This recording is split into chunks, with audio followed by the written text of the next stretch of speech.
네, 북한이 한미연합 공중훈련을 문제 삼고 남북 고위급 회담을 무기한 연기한 가운데 일방적인 핵포기를 강요할 경우 오는 12일로 예정된 북미 정상회담에 응할지 재고려하겠다는 내용의 담화를 발표했습니다. 취재 기자 연결하겠습니다. 팽재용 기자. 네, 김계관 북한 외무성 제1부상이 조금 전 담화를 발표했습니다. 담화에서는 이 자신들에 대한 일방적 핵포기에 대한 강력한 유감의 뜻을 발표했는데요. 여기에다가 오는 12일, 그러니까 다음 달 12일로 예정된 북미 정상회담에 응할지 재고려할 것이란 입장까지도 말했습니다. 김 제1부상은 이 담화를 통해 우리를 구석으로 몰고 가는 일방적인 핵포기만을 강요하려 든다면 우리는 그러한 대화에 더는 흥미를 가지지 않을 것이라며 다가오는 북미 순회 회담에 응하겠는가를 재고려할 수밖에 없을 것이라고 강조했다고 이 조선중앙통신을 통해서 밝혔습니다.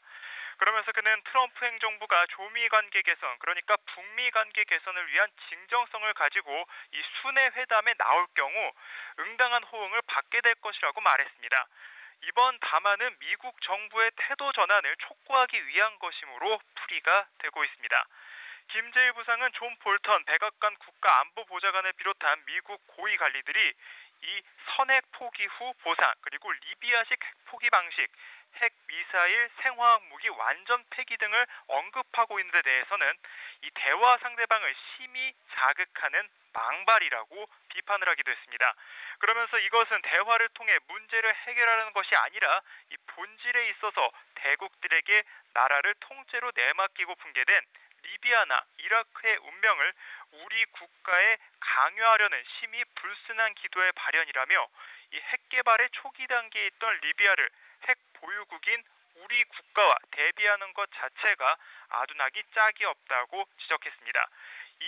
우리나라가 핵 보유국인 것을 강조한 것은 북한이 자신들의 핵 보유국을 충분히 미국에게 보이려고 하는 그러한 의도로도 해석이 되고 있는 부분입니다.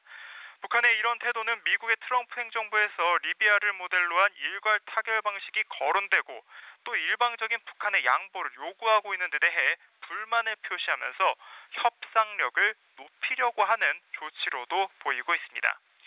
김계관 제1부상은 우리는 이미 조선에서 비핵화 용의를 표명하였고 이를 위해 미국의 대조선 적대시 정책과 핵 위협을 끝장내는 것이 그 선결 조건이 된다는 데에 수차례에 걸쳐서 밝힌 바가 있다며 미국의 체제 안전 보장 조치가 먼저 돼야 한다는 점을 다시 한번 분명히 밝혔습니다.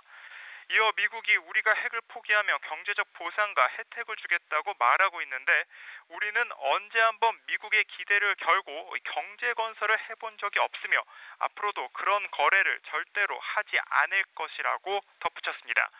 북한이 정부나 외무성 등의 담화가 아닌 김계관 제1부상의 담화를 주체로 내세운 것은 이 최근 미국 쪽에서 볼턴 보좌관이나 마이크 폼페이오 국무장관이 정상회담을 앞두고 대북 발언을 쏟아내고 있는 것과 격을 맞춘 것이란 해석이 이어지고 있습니다.